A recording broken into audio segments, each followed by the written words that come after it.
Hello, bros and hoes. My name is B Dunn. I'm also known as the Healthy Hoe. I do health news and I do hoe news, which I did create, by the way, just for the record. Anyhow, woo, it's deep today, y'all. So I have another video about T.I. and his shenanigans. So him and his wife are some hot water. All right, let's talk about it. So, Clifton and Tamika Harris are being sued for damages on accusations of defamation, invasion of privacy, and intentional infliction of emotional distress.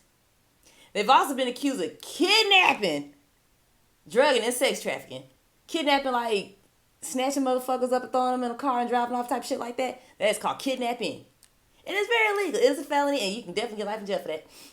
So, everybody started coming out with these stories about a month ago. Here is the backstory.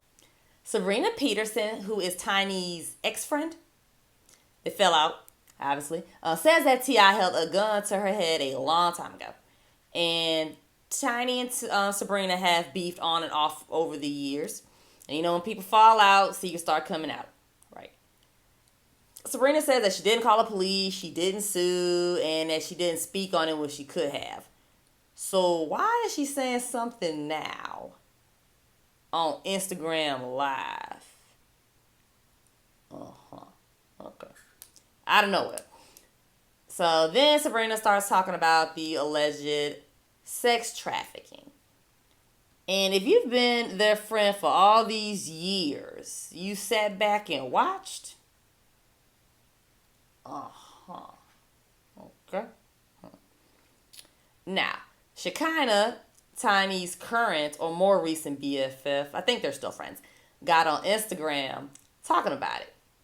Shekinah says that Sabrina had a sexual relationship with Tiny. And not only was Sabrina the one recruiting the hoes, but she was in the threesomes and the foursomes. Oh, and she got jealous and actually wanted Tiny for herself. And then Shekinah later said that she was saying these things out of hurt. Maybe she said a little too much. That video is now being used for the defamation suit against the Harrises. Oh, don't forget to like and subscribe and drop in some comments below because I love to hear from everybody. And I wasn't seeing all my comments, so I wasn't ignoring people unless you were talking about cryptocurrency or something totally unrelated. So I'm sorry about that. Anywho. Now, let's paraphrase what happened to these alleged victims. Allegedly. Remember, we don't know. We weren't there. They told one girl that they were going to cancel her plane ticket if she didn't do Molly. They're saying that Tiny is more abusive than T.I. That T.I. turns into a monster, maybe because he may be allegedly high on drugs. You know, that happens. As free out of Washington. Okay, girls will wake up next to other people that they didn't agree or think that they were going to have sex with. Some girls were drugged and didn't agree to the drugging. Tiny actually got jealous of one girl and got into a fight with her. And while the girl was defending herself, T.I. hit her and choked her out, and then they threatened her. Y'all, man. But I stay strapped.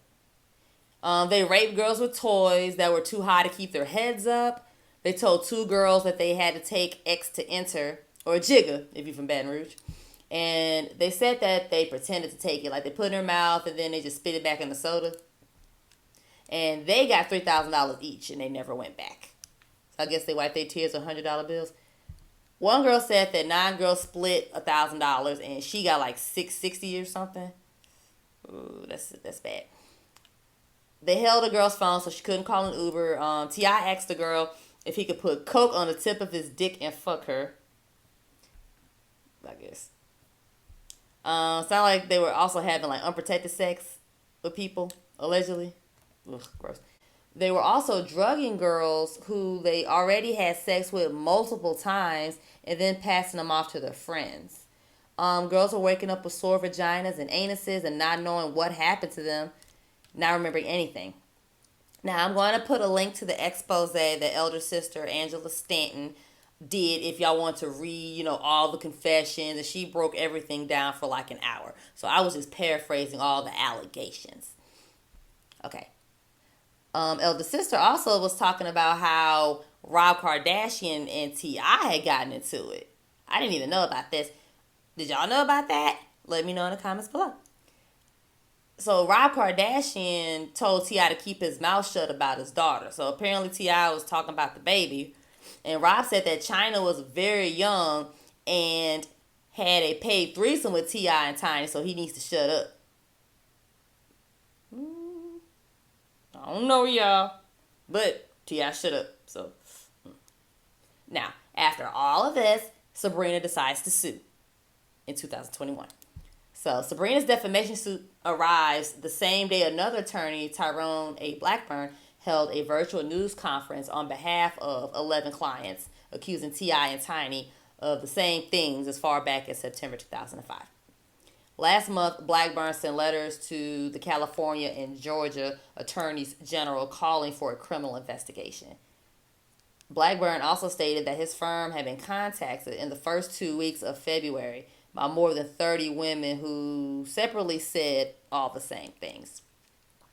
I don't know what in the world they're going to investigate that far back. I don't know. I'm not a lawyer. But these women are going to these law firms. They didn't just go on Instagram. Just saying. And I'll post a link to that article as well. I knew a girl who got chose by T.I. We were working at Hollister one summer. She said she went to Howard, which is in D.C. And she said that after a concert, her and her friends in the back sitting on the couch, and T.I. walked in, didn't say a word, just looked around, pointed out. She's like, okay, let's go. And she said that I guess she's about to get on the bus. You know, we're young kids, like we're gonna hang out with a celebrity, even though we probably know what time it is. So she was about to get on the bus, and they were like, hey, basically, you gotta pop it for pimp. So she was like, no, thank you. She didn't get on the bus. And now that was her story. We were like, damn, girl, for real? That's crazy. Glad you didn't do it. Especially not free.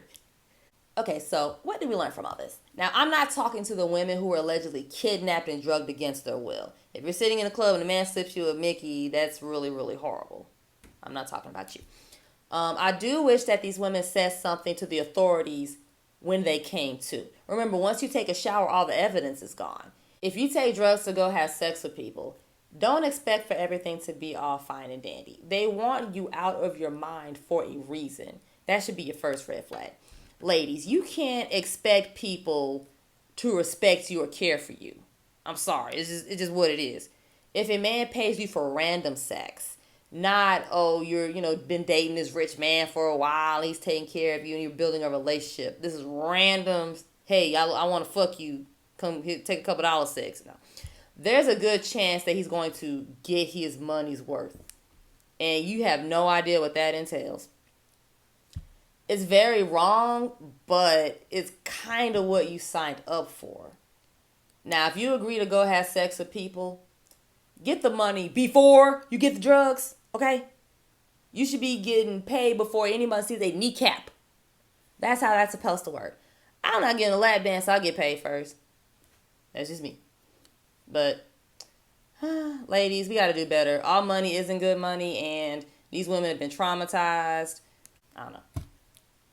Like, comment, subscribe, share. If you hear any other stories or some things that maybe Angela Stan didn't cover, please let me know in the comments.